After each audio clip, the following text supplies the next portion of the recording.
All right, so a really good exercise for any condition, especially sciatica, is the ball squeeze.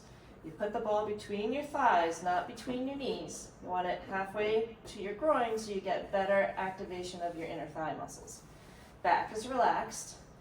You pull in your belly button first. You want to think of, if you're putting your pants on and you're zipping up a zipper, you don't want to get your belly button caught. That's all you need. It doesn't have to be a full tilt. You just want to pull in the belly button to set it.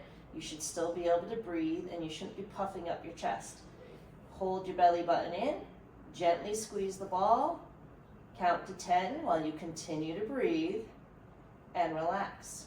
And then you can do 10 sets of that. Squeeze in, hold, breathe, and relax. You should feel work in your inner thigh, your lower belly button, and if you want, you can even add pelvic floor by squeezing up everything in that area to get a little extra out of that exercise. A good stretch when you're having any low back pain or leg pain, including sciatica, is the piriformis stretch. Your piriformis muscle goes across from your sacrum into your hip, and your sciatic nerve goes right underneath it. So you want to keep it nice and mobile. If you put your foot up over your other foot in this figure 4 position, if you already feel a stretch in your buttocks while you're in that position, you just hang out there. 20 seconds, breathing, relaxing, come out of it. 3 times is usually a good amount of times to do a stretch. You really want the hold. If you can't get into this position because it's too aggressive, have your other leg further away. If you get in this position and you're not feeling any stretch, take your other hand and very gently pull towards your other shoulder to get a stretch in through the hip. Breathing. You should not feel a pinch in your groin.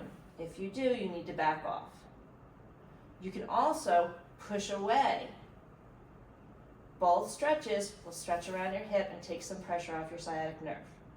Another option for doing a piriformis stretch is to sit in a chair, bring your leg up, sitting very tall. If this is already a stretch, just stay there. If it's not stretching in your hip, lateral, buttock area, keep your spine tall and lean forward until you feel a nice, comfortable stretch. You do not want to collapse your chest and roll down because that's a stretch for your back. This is for your hip. If this is too aggressive, you want to drop your other foot so your knee isn't as high. If you can't get into this position in sitting, you want to do the laying one. I like this one personally. Every day when I put my shoes on or take my shoes off, I stop and do this stretch because I'm there anyway. A good exercise for anybody that's having hip or back pain or sciatica is the bridge. It's a very basic exercise. You want your feet hip width apart, hands relaxed on the table. You're going to squeeze your glutes first and then press up from the hips and then come on down.